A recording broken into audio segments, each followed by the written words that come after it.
Masyarakat Situbondo bersorak-sorai menyambut kompi marinir Belanda. Loh, kok bisa?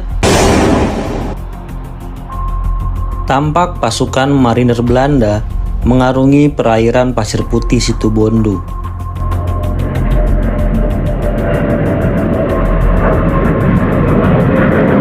Pesawat-pesawat Firefly masih berpatroli di angkasa. Video ini diambil dalam situasi yang sudah jauh lebih tenang. Sebelumnya, pukul 10.04 WIB, kapal destroyer Pitt Heen mulai menembaki pantai dan sekitar pangkalan 10 Angkatan Laut Republik Indonesia yang dipimpin oleh Mayor Waro dan Mayor Atelwe. Dalam tempo 10 menit, kapal itu dilaporkan memuntahkan kurang lebih 200 peluru penghancur. Serangan dilanjutkan dengan pesawat-pesawat Firefly yang menembakkan senapan mesin kaliber 20. Alhasil, Pasir Putih berhasil dikuasai Belanda dalam tempo 13 menit. Namun pertarungan belum selesai. Terjadi kontak senjata antara Korps Marinir Belanda dengan sejumlah personil Angkatan Laut Republik Indonesia. Meskipun kalah jumlah dan persenjataan, para pejuang tetap mencoba menghambat pergerakan Belanda. Dilaporkan 5 pejuang Indonesia tewas. Semoga mereka mendapatkan tempat yang mulia di sisi Allah. Dengan jatuhnya pangkalan 10 Angkatan Laut Indonesia, maka marinir Belanda leluasa melakukan pendaratan.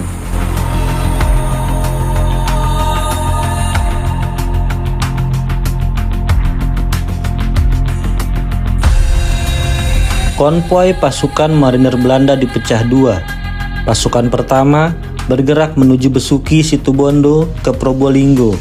Pasukan kedua di bawah komando Letkol H.A.G. van der Hart Aberson bertolak dari Pasir Putih menuju Jember melalui Panarukan Situbondo ke Bondowoso.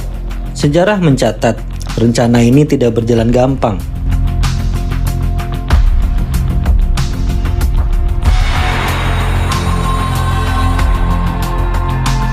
Masyarakat Situbondo bersorak-sorai menyambut kompi marinir Belanda. Loh, kok bisa? Jangan keliru pikir. Ini hanya settingan. Mereka dipaksa oleh marinir Belanda berbuat demikian. Tujuannya rekayasa visual untuk propaganda di dunia internasional bahwa rakyat Indonesia mendukung agresi militer Belanda. Ini merupakan pemandangan kehancuran kota Probolinggo, utamanya Pelabuhan Tanjung Tembaga, setelah diserang habis-habisan oleh tentara Belanda. Pasukan pertama dihadang oleh pasukan seksi Sersan Mayor Samaun. Terjadi pertempuran hebat di pertigaan dalam Buduan yang menghubungkan Besuki dan Bondowoso.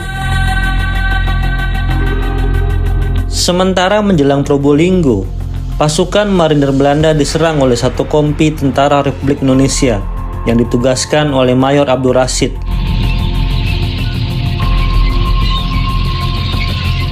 Namun pergerakan Belanda tetap tidak terbendung. Bahkan Sersan Mayor Suroyo dan 2 prajurit lainnya bertempur hingga titik darah penghabisan untuk mempertahankan markas tentara Indonesia di dalam kota Probolinggo. Tentara Republik Indonesia di Probolinggo mundur ke Pebukitan dan menyelenggarakan perang gerilya.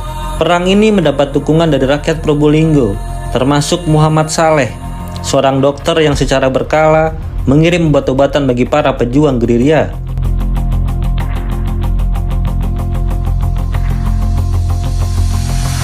Di sisi lain, Belanda juga mendapat dukungan dari para pengkhianat, bukan hanya Kenil, tetapi juga Laskar Cakra, pasukan pribumi yang berpihak pada Belanda. Dilaporkan juga adanya peran Pau Antui, Korps Keamanan Tionghoa, yang juga bertindak sebagai mata-mata Belanda di Probolinggo. Belanda kemudian dengan cepat menyisir daerah Lumajang lewat Probolinggo. Salah satu target Belanda adalah menguasai pabrik gula Jatiroto di desa Kaliboto.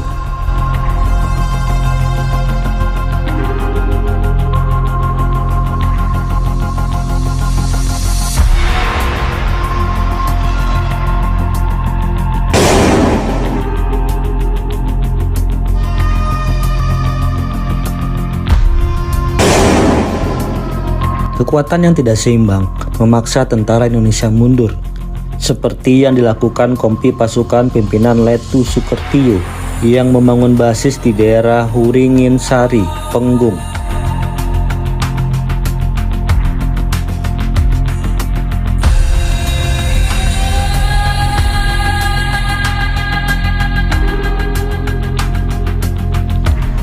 Dalam catatan sejarah, pada 29 Juli 1947, Kompi Sukertio menyerang pertahanan Belanda di pabrik gula Jatiroto. Serangan mendadak ini menyebabkan satu regu pasukan Belanda terbunuh dan sejumlah senjata berhasil dirampas.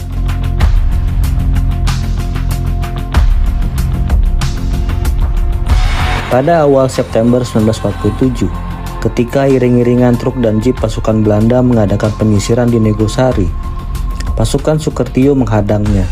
Sejumlah truk dibakar, termasuk jeep pengawal pasukan Belanda. Sekitar satu regu tentara Belanda tewas tertembak.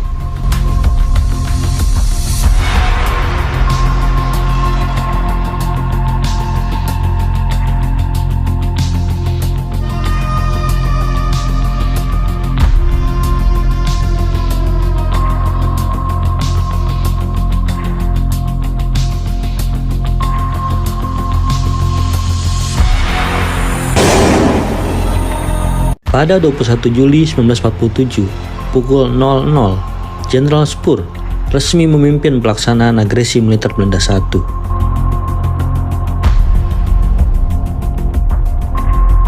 Tujuan utama operasi militer ini adalah merebut daerah-daerah perkebunan yang kaya dan daerah-daerah yang memiliki sumber daya alam, terutama minyak.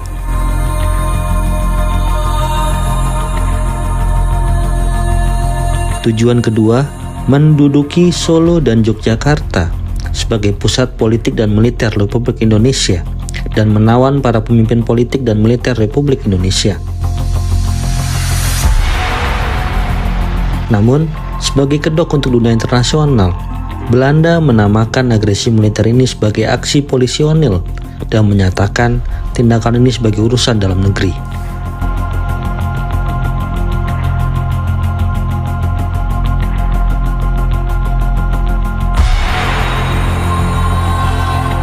Maka terjadilah pada hari pertama, pasukan Belanda berhasil menduduki kota-kota besar seperti Jakarta, Semarang, Medan, Padang, dan Palembang. 3 hari berselang, mereka bergerak merebut Cirebon, Cikampek, Bandung, Malang, Surabaya, Banyuwangi, Probolinggo, dan Binjai.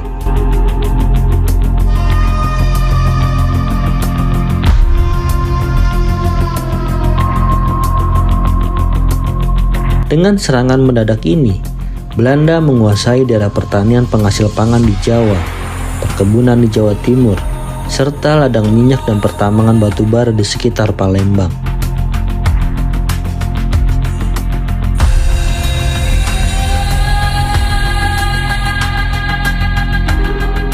Namun, sejarah mencatat, serangan Belanda tidak mampu memadamkan perlawanan tentara Republik Indonesia dan Laskar Rakyat yang menerapkan strategi perang gerilya.